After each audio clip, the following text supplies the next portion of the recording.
항상 기뻐하라. 쉬지 말고 기도하라. 범사에 감사하라. 이것이 그리스도 예수 안에서 너희를 향하신 하나님의 뜻이니라.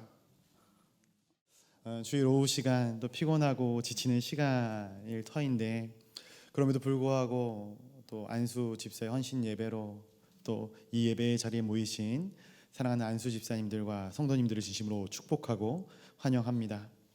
특별히 헌신 예배로 주님 앞에 올려드리는데 이 말뿐만이 아니라 정말로 우리의 삶을 다하여 주님의 기뻐하시는 일을 위하여 헌신되어지고 순종하는 그러한 하나님의 거룩한 자녀, 거룩한 백성들이 바로 이 자리에 모인 하나님의 백성들이 다 되시기를 주님의 이름으로 간절히 축원드립니다.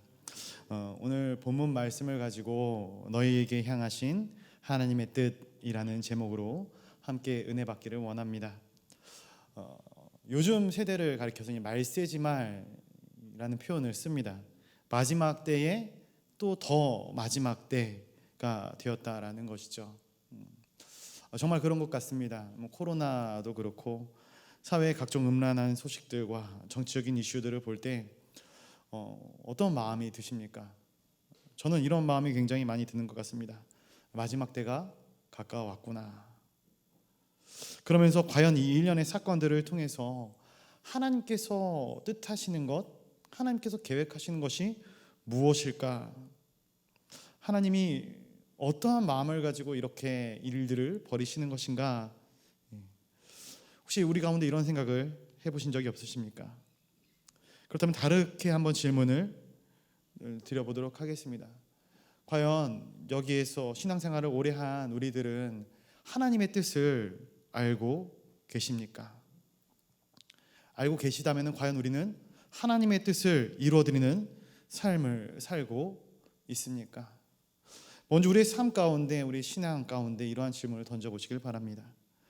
에베소서 5장 16절 말씀을 보면 이렇게 기록하고 있어요. 세월을 아끼라, 때가 악하니라. 너무나도 공감되는 말씀입니다. 우리가 살아가는 이 시대 가운데, 이 세상 가운데, 이 악한 때 가운데 신앙을 지키며 살아간다는 것이 얼마나 어려운 일인지 모르겠습니다. 사탄에게도 당근과 채찍이 있는 것 같아요. 조그만 눈을 들어보면 우리를 유혹하는 세상의 달콤한 것들이 얼마나 많은지 모르겠어요.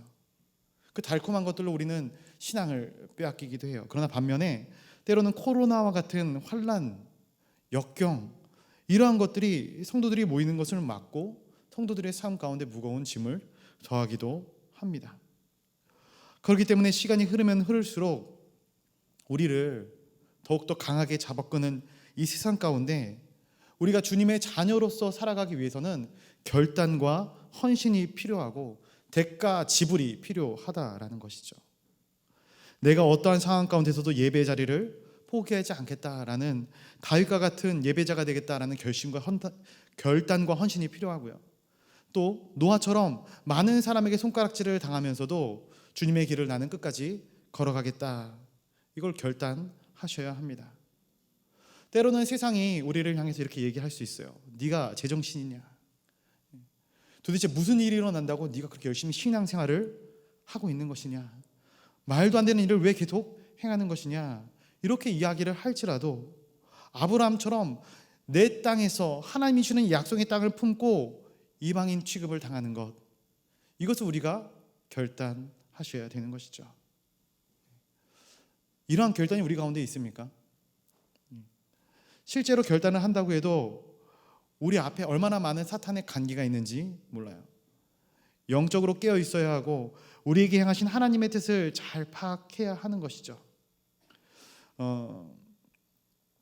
오늘 시간 관계상 본문을 좀 짧게 읽긴 했지만 오늘 말씀의 전체적인 이 본문의 큰 틀은 데살로니가전서 5장 12절부터 22절까지의 말씀입니다. 그 중에 우리가 읽은 16절부터 18절까지의 말씀은 너무나도 유명하고 너무나도 잘 알고 있는 말씀일 거라고 생각을 해요. 한번 이 말씀을 다시 한번 같이 읽어볼까요? 16절부터 18절까지의 말씀입니다. 시작. 항상 기뻐하라. 쉬지 말고 기도하라. 범사에 감사하라. 이것이 그리스도 예수 안에서 너희를 향하신 하나님의 뜻이니라. 아멘. 이 말씀을 읽을 때 우리의 반응, 여러분들의 마음 가운데 무슨 생각이 드십니까? 그냥 고개가 끄덕거리십니까? 이렇게 살아야지. 그렇다면 이 말씀을 듣고 끝나는 사람이 대부분일 것입니다. 우리가 이 말씀을 들었다면 어떻게 합니까? 지키려고 노력을 해야겠죠. 그런 생각이 안 드시나요? 표정을 보아하니 설교가 길어질 것 같은데 라는 그런 마음이 드시나요? 한번 이 마음을 품고, 내가 지키려는 마음을 품고 이 말씀을 다시 한번 읽어볼게요. 16절부터 18절까지입니다. 시작. 항상 기뻐하라. 쉬지 말고 기도하라. 범사에 감사하라. 이것이 그리스도 예수 안에서 너희를 향하신 하나님의 뜻이니라. 아멘. 제가 이 말씀을 묵상할 때 어떤 생각이 들었는지 아십니까? 하나님, 저에게 정말로 무리한 요구를 하는 것 아닙니까? 제가 지키기 힘든 것들을 하나님의 뜻이라는 이름 하에 두고 계신 것이 아닙니까? 이런 생각이 들었어요. 그런데 뒤에 또 말씀이 이어집니다. 성령을 소멸하지 말며 예언을 멸시하지 말고 범사에 좋은 것을 취하고 악은 어떤 모양이라도 버리라. 오늘 어제 16절부터 22절까지의 말씀이 굉장히 간소화돼서 간략간략한 단어로 문구로 기록되어 있어요. 그런데 이 간략한 문구들, 해라 하지 말아라, 이 문구들을 마음 가운데 새기고 묵상해 보면은 머릿속이 복잡해지는 것이에요. 사랑하는 성도 여러분, 우리는 이렇게 살아가고 있습니까? 너무나도 잘 아는 말씀이고 누구나 다 아는 말씀인데 이 말씀처럼 우리가 살아가고 있느냐? 이 질문에 대해서 예스라고 쉽게 대답할 수 있는 분이 계실까요? 그런데 여기서 더 중요한 것은 어느 것 하나를 잘해야 되는 것이 아니라 다 잘해야 된다는 거예요. 다 잘해야 된다. 여러 가지가 쭉 나열되어 있는데 여기서 하나라도 빠져서는 안 된다라는 거예요. 그런 사람이 어디 있겠습니까? 이 말씀을 들을 때 솔직히 마음 가운데 부담스러울 것 같기도 해요. 정말로 그런 것들이 가능한 것인가? 내가 잘 할 수 있는 부분은 잘 하더라도 내가 좀 취약한 부분, 놓칠 수 있는 부분도 있는데 그런 부분들은 좀 양해를 해야 되는 것 아닌가라고 생각할 수도 있겠지만 하나님께서는 이 모든 것들 가운데 어떤 것 하나라도 소홀히 여기면 안 된다. 다 지키는 삶을 살아라 라고 말씀을 하고 계신 거예요. 왜 그런가? 우리의 인생을 성으로 표현할 때 원수가 만약에 우리 인생에 쳐들어온다면 어디로 쳐들어올까요? 정문으로, 견고한 곳으로 쳐들어오지는 않을 것 같아요. 견고한 곳이 아닌 무너져 있는 틈새를 파고 들어오는 것이죠. 근데 성도들, 오늘날 특별히 성도들은 신앙생활을 할 때 내가 잘하는 곳, 내가 열심히 할 수 있는 곳에는 많은 투자를 해요. 그러나 나의 무너진 영역은 회복하려고 하지 않습니다. 물론 신앙생활을 잘하고 있어요. 성경도 많이 읽고 예배 참석도 잘합니다. 또 새벽 예배도 잘 나와요. 이런 부분에서 스스로 자랑스럽고 뿌듯하고 나는 이 정도면 됐어 라고 생각하는 분들이 있을 수도 있어요. 그런데 일상생활 속에서 무너지는 사람들이 있습니다. 재정의 문제로 인하여 무너진 사람들, 정직의 영역에서 무너진 사람들, 각종 음란의 영역에서 무너진 분들이 있을 수도 있어요. 결국 사단이 공격하는 곳은 내가 잘하는 곳이 아니라 내가 무너져 있는 곳, 내가 약한 그 부분을 통하여서 우리의 영성을 무너뜨린다라는 것이에요. 우리의 연약한 부분으로 원수가 쳐들어올 때 내가 나의 견고한 곳에 서 있다 할지라도 원수의 공격을 막을 수 있는 것이 아니다라는 거예요. 그렇기 때문에 우리의 모든 영역이 다 견고해져야 된다라는 거예요. 그렇게 하기 위해서는 우리는 하나님의 온전한 뜻이 무엇인지를 알아야 하고 그렇게 살아 나아가자는 그러한 결단과 헌신이 필요한 것이죠. 그렇습니다. 우리의 연약한 부분이 견고해지기 위해서는 아까 전에 말씀드렸던 대가 지불이 필요합니다. 노력하지 않고 하나님이 내게 주신 인생의 길을 사용하지 않고 최선을 다하지 않고 갑자기 내 인생의 연약한 부분이 단단해질 수는 없는 것이에요. 은혜는 하나님이 주시는 것이지만 인생은 결국 내가 살아가는 것이죠. 성전에서 우리가 은혜를 누리지만 삶의 현장에서 결국 살아가는 것은 여러분들 각자가 살아나가는 것이에요.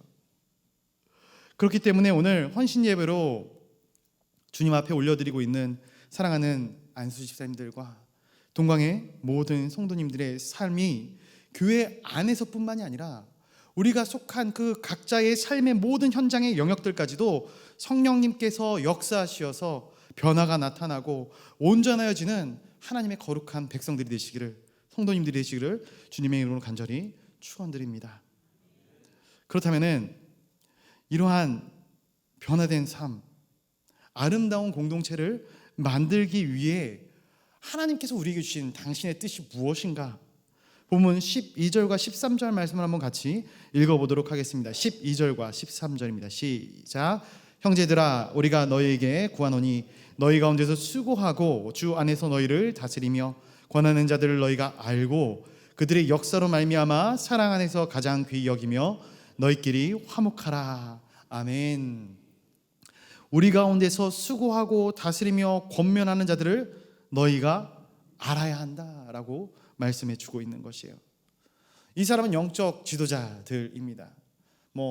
위로는 목사님이 있을 수 있겠고요, 밑에는 구역장님들까지 교회 안에는 수많은 영적 지도자분들이 있습니다.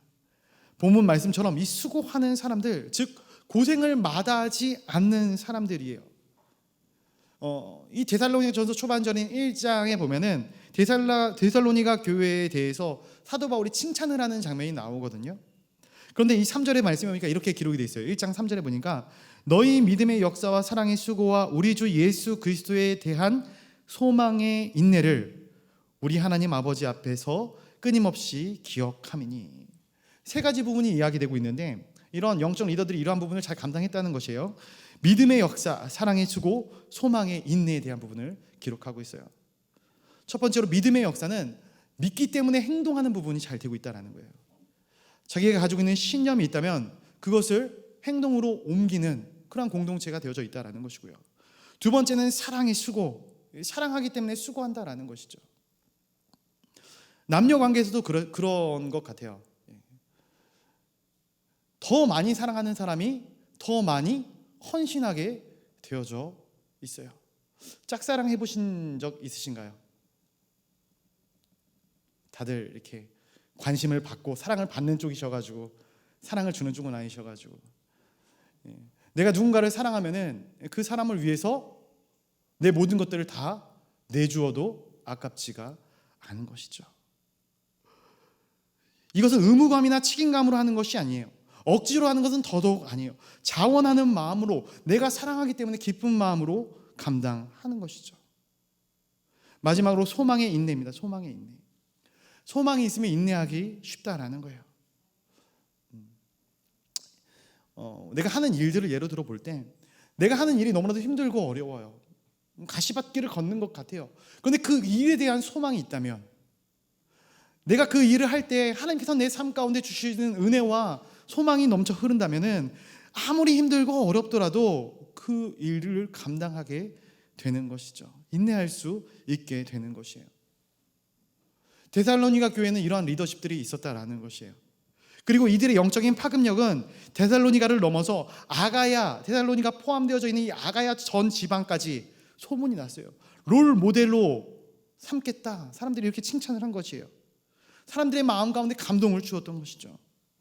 이것이 데살로니가전서 1장에서 설명하고 있는 데살로니가 교회에 대한 내용입니다. 원하옵기는 우리 사랑하는 동강교회 안수 집사님들이, 또한 우리 모든 성도님들이 이러한 영적인 능력을 나타낼 수 있는 우리 집사님들이 되기를 간절히 소원하고, 또한 이로 인하여서 많은 성도들에게, 또 많은 교회 가운데 많은 믿지 않는 자들에게도 칭찬을 받는 하나님의 거룩한 백성들이 되기를 간절히 소원합니다.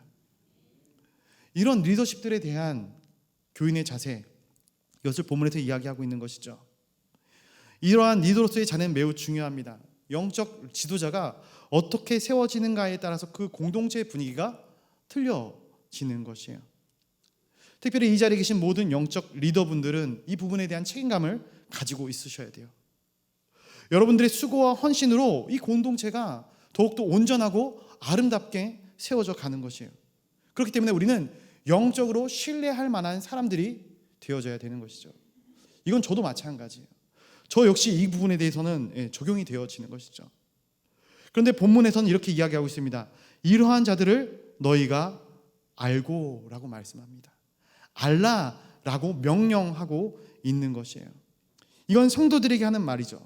너희가 그들을 알아줘야 된다. 그런데요, 이것을 알기가 쉽지 않습니다. 쉽게 이야기하면 이거예요. 자식들이 부모의 수고를 잘 알까요? 잘 알지 못해요. 제자는 스승의 수고를 알지 못합니다. 대부분의 사람들은 하나님의 수고를 알지 못해요.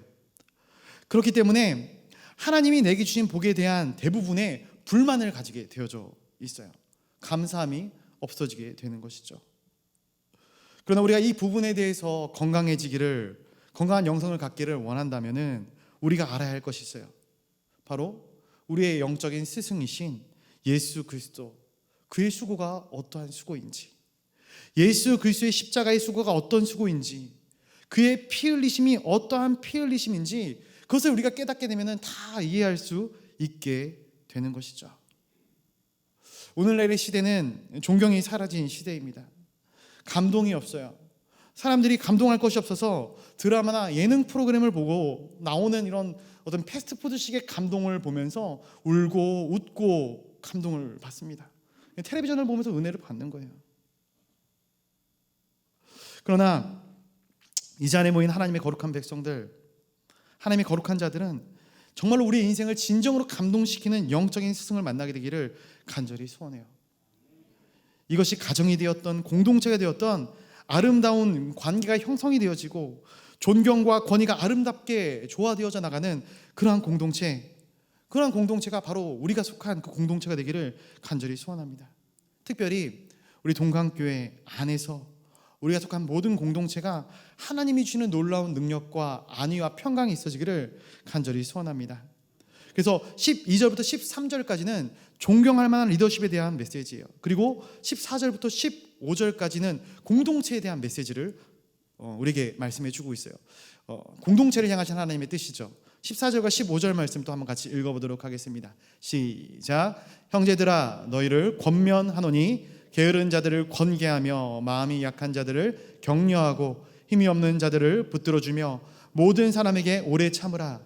삼가 누가 누구에게든지 악으로 악을 갚지 말게 하고 서로 대하든지 모든 사람을 대하든지 항상 선을 따르라. 아멘. 좋은 리더십이 있으면 좋은 공동체가 세워지는 법입니다. 왜냐하면 이거는 하나님의 질서니까 말씀을 드리는데, 영적인 권위, 영적인 질서는 아래에서 위로 흐르는 것이 아니에요. 위에서부터 아래로 흘러가게 되어져 있는 거예요. 그래서 제자의 영성을 보면은 스승의 영성이 어느 정도인지 알 수 있게 되어져 있는 것이죠.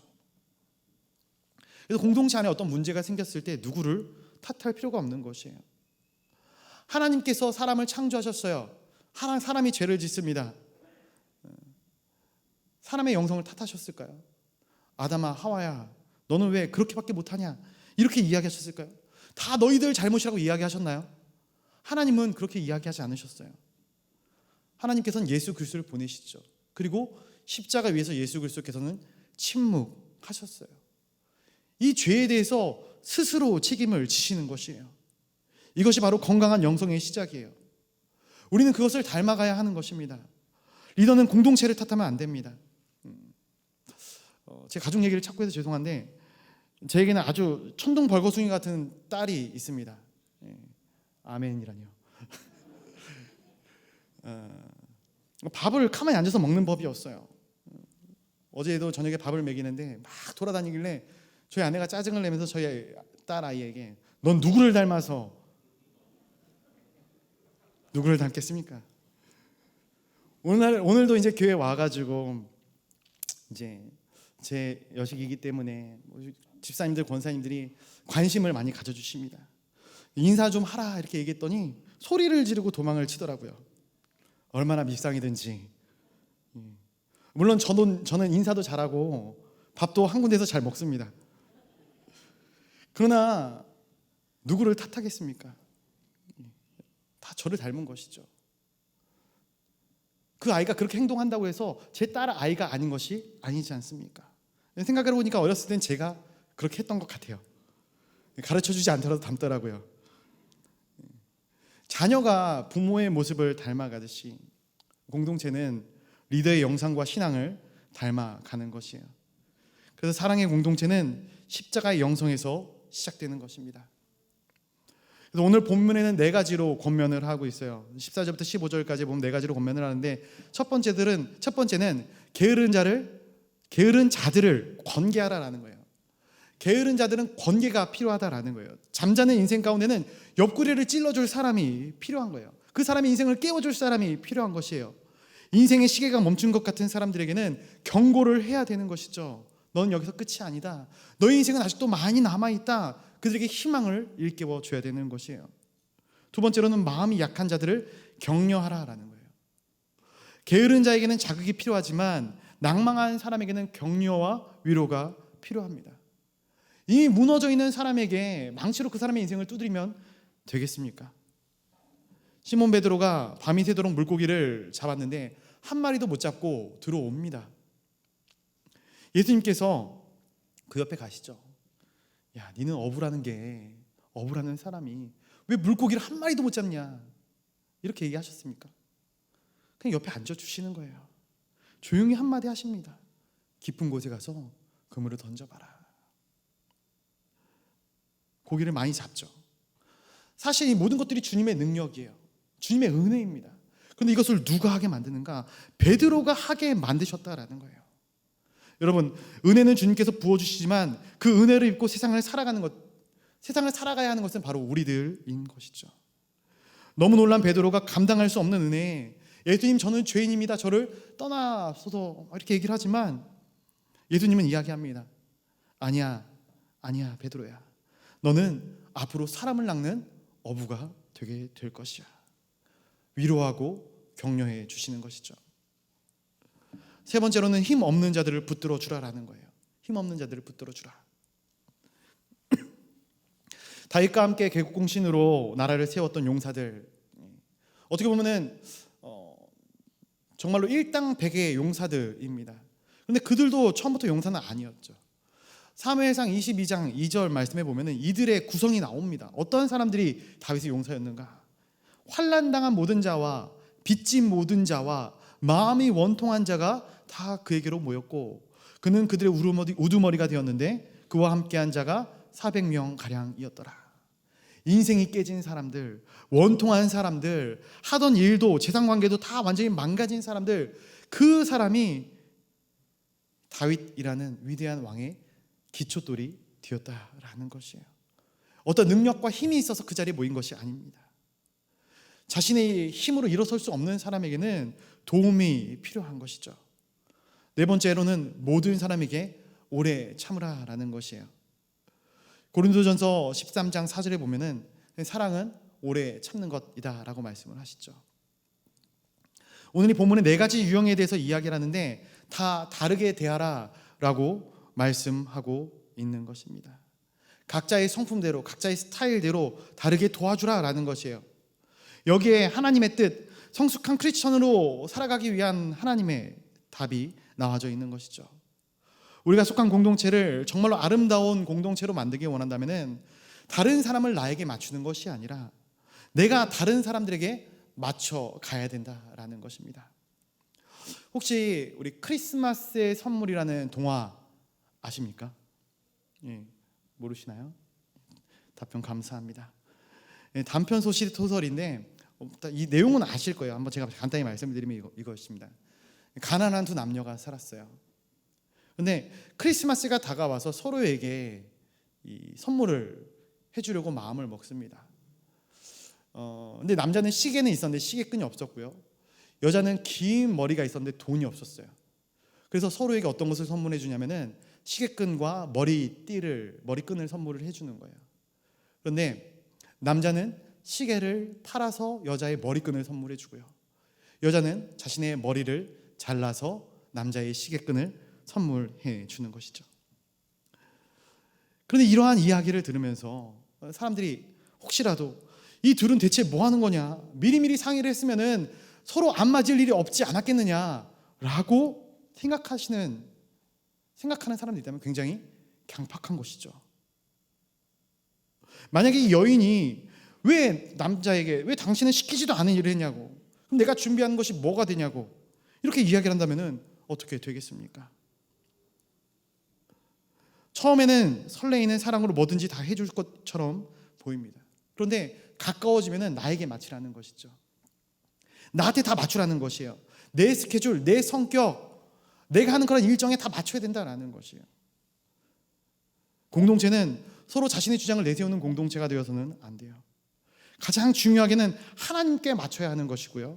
그 가운데 인도하시는 성령님께 우리의 포커싱을 맞춰야 되는 것이죠.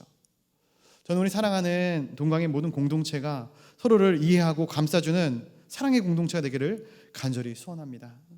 선으로 악을 이기는 공동체가 되십시오.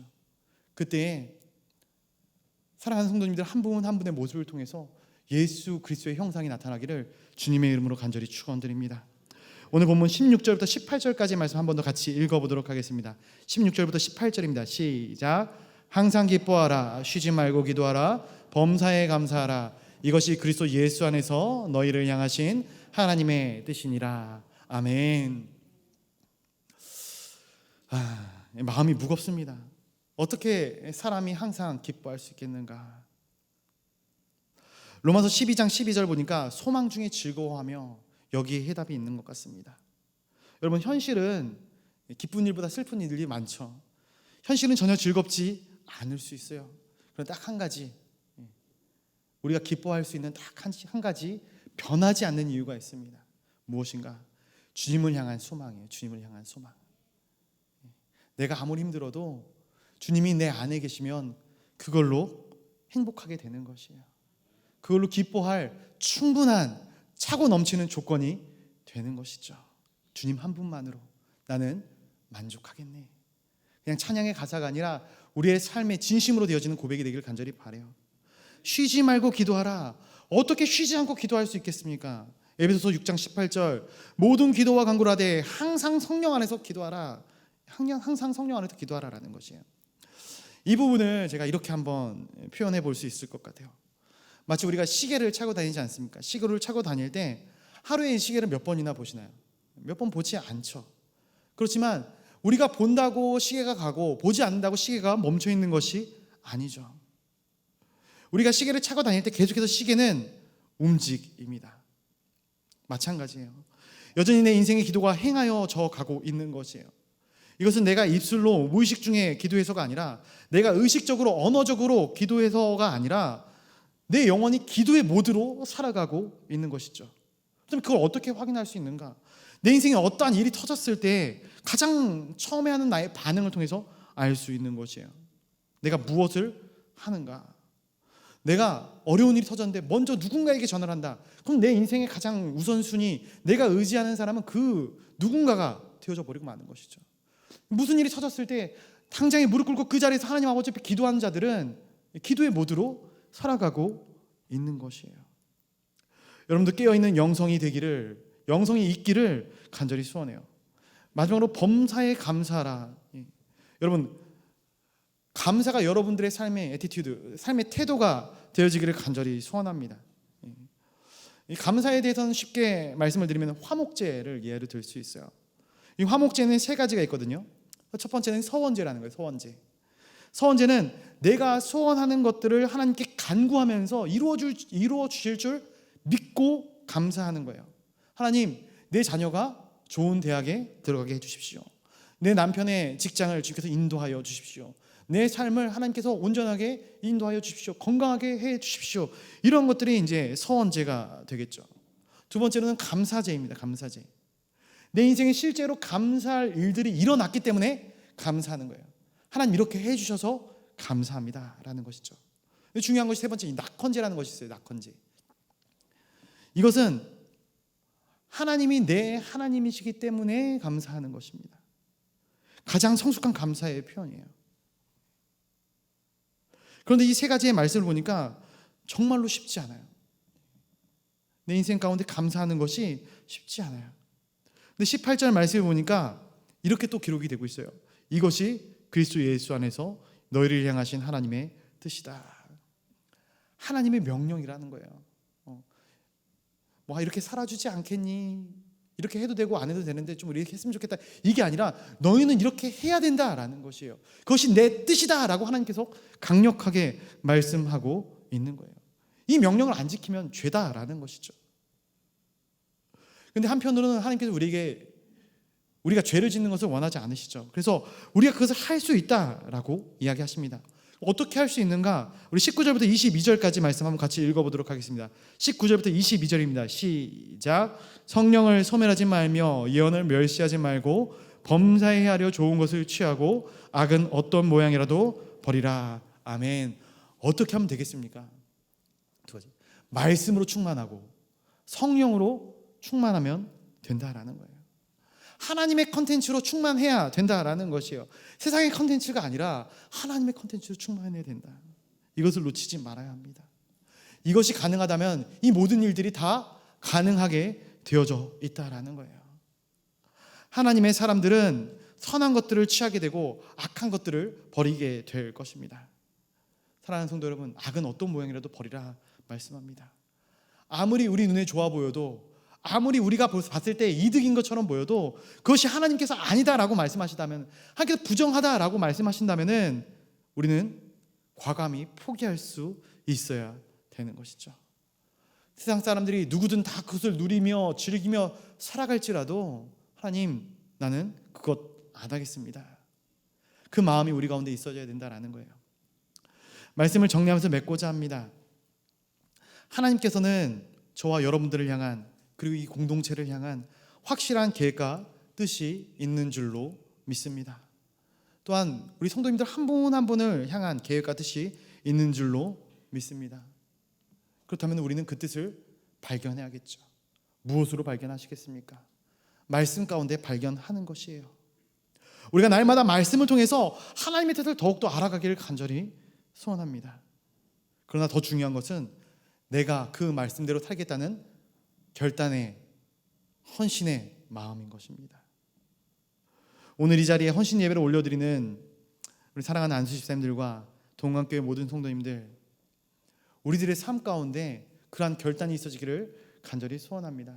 듣고 끝나버리는 것이 아니라, 읽고 끝나버리는 것이 아니라, 하나님, 내가 작은 것 하나라도 내 삶 가운데 하나님의 뜻이 나타나 이루어지기를 간절히 소원합니다 라는 기도의 제목을 가지고 날마다 기도하면서 말씀 가운데 하나님의 뜻을 찾아가면서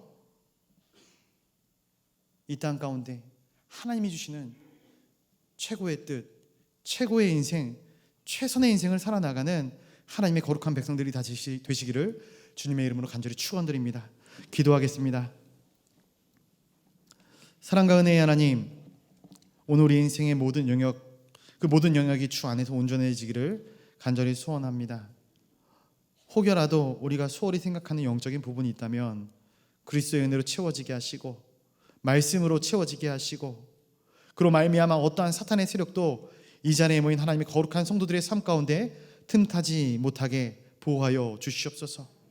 우리를 향하신 하나님의 뜻이 늘 온전하게 우리의 삶 가운데 들어오게 하시고, 그 모든 것들이 내 삶 가운데 나타내어져 우리의 인생이 당신을 향한 최고의 최선의 인생이 되어지게 하여 주시옵소서.